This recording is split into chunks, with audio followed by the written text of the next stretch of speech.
ഉന്നത വിദ്യാഭ്യാസ രംഗത്ത് സർക്കാരിൻ്റെ പ്രവർത്തനങ്ങൾക്ക് തടസ്സം നിൽക്കുന്നതാണ് ചാൻസലറായ ഗവർണറുടെ ഇടപെടലുകളെന്ന് ഉന്നത വിദ്യാഭ്യാസ മന്ത്രി ആർ ബിന്ദു.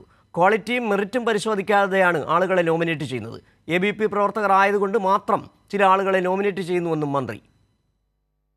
സർക്കാർ ഇപ്പോൾ ഇറങ്ങിയിട്ടുള്ള ഈ നോട്ടിഫിക്കേഷൻ്റെ നിയമപരമായിട്ടുള്ള സാധുത പരിശോധിക്കും. ഇപ്പോൾ പുതിയ എന്ന് പറഞ്ഞാൽ ഏറ്റവും ഒടുവിലത്തെ UGC റെഗുലേഷൻ 2018 റെഗുലേഷൻ വളരെ അയവാർന്ന രീതിയിലാണ് ഈ വൈസ് ചാൻസലർ നിയമനത്തിനുള്ള സമിതിയെ സെർച്ച് കമ്മിറ്റിയെ സംബന്ധിച്ച് പറയുന്നത്. അപ്പോൾ നമ്മൾ അതിൻ്റെ സാങ്കേതികവും നിയമപരവുമായിട്ടുള്ള വശങ്ങൾ അന്വേഷിച്ചു കൊണ്ടിരിക്കുകയാണ്. ഏറ്റവും പെട്ടെന്ന് തന്നെ ഇക്കാര്യത്തിൽ ഒരു നിഗമനത്തിലെത്തിച്ചേരും.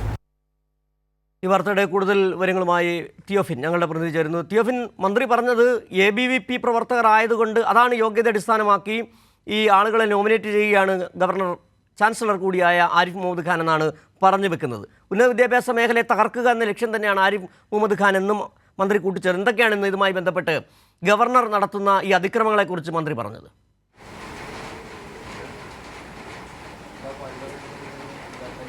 സിജു, അതായത് ഒരു ചാൻസലർ എന്ന നിലയിൽ ചെയ്യാൻ പാടില്ലാത്ത കാര്യങ്ങളാണ് ഗവർണർ ചെയ്തുകൊണ്ടിരിക്കുന്നത്. തൻ്റെ രാഷ്ട്രീയ താല്പര്യങ്ങൾ മുതലെടുത്തുകൊണ്ടുള്ള പ്രവർത്തനമാണെന്ന് ഗവർണർ നടത്തുന്നത് സൂചന മന്ത്രി പങ്കുവച്ചു. കാരണം സർക്കാർ ഉന്നത വിദ്യാഭ്യാസത്തെ എത്രത്തോളം മെച്ചപ്പെടുത്താമോ അതിന് വേണ്ട രീതിയിലെല്ലാം ഉള്ള ശ്രമങ്ങൾ നടത്തിക്കൊണ്ടിരിക്കുന്നു. അത്തരം പ്രവർത്തനങ്ങൾ നടത്തിക്കൊണ്ടിരിക്കുമ്പോൾ ഒരുപക്ഷെ അതിനെ തടയുന്ന രീതിയിൽ അതിനെതിരായിട്ടുള്ള പിന്നോട്ടടിക്കുന്ന രീതിയിലുള്ളൊരു പ്രവർത്തനമാണ് ഗവർണറുടെ ഭാഗത്തു നിന്നുണ്ടാകുന്നത്. വൈസ് ചാൻസലർ നിയമനവുമായി ബന്ധപ്പെട്ട സെർച്ച് കമ്മിറ്റി രൂപീകരിക്കുമ്പോൾ ഇതിലെല്ലാം ഒരുപക്ഷെ ഇതിലേക്ക് ആളുകളെ നോമിനേറ്റ് ചെയ്യുന്നത് ഒരു കൃത്യമായ മാനദണ്ഡമില്ലാതെയാണ്. യഥാർത്ഥത്തിൽ അത്തരത്തിൽ ആളുകളെ നോമിനേറ്റ് ചെയ്യുമ്പോൾ വേണ്ടത് അവരുടെ വിദ്യാഭ്യാസ യോഗ്യത വേണം, മുൻപരിചയം വേണം, ആളുകളുടെ ഒരു മെറിറ്റ് അടിസ്ഥാനത്തിൽ കൂടിയാണ്. എന്നാൽ ഇത്തരത്തിലൊരു മെറിറ്റോ മറ്റ് യോഗ്യതകളോ ഒന്നും നോക്കാതെ ചിലരെ ABVP പ്രവർത്തകരായിരുന്നു എന്നതിൻ്റെ കാരണം കൊണ്ട് മാത്രം നോമിനേറ്റ് ചെയ്യപ്പെട്ടിട്ടുണ്ട്. അത്തരത്തിലുള്ള രീതികൾ അല്ലെങ്കിൽ അത്തരം പ്രവർത്തനങ്ങളാണ് ഗവർണറുടെ ഭാഗത്തു നിന്നുണ്ടാകുന്നത്. ഒരു ചാൻസലർ എന്ന നിലയിൽ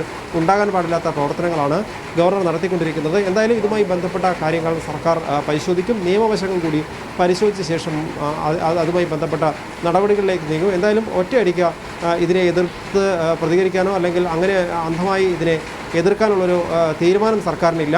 നിയമവശങ്ങളെല്ലാം പരിശോധിച്ച ശേഷമായിരിക്കും സർക്കാർ നിന്ന് വിവരങ്ങൾ നൽകിയത്. ABP പ്രവർത്തകരായതുകൊണ്ട് മാത്രം സർവകലാശാലകളിലേക്ക് ചില ആളുകളെ ചാൻസലർ കൂടിയായ ആരിഫ് മുഹമ്മദ് ഖാൻ തിരികെ കയറ്റാൻ ശ്രമിക്കുകയാണെന്നാണ് മന്ത്രി ആർ ബിന്ദു ആരോപിച്ചത്.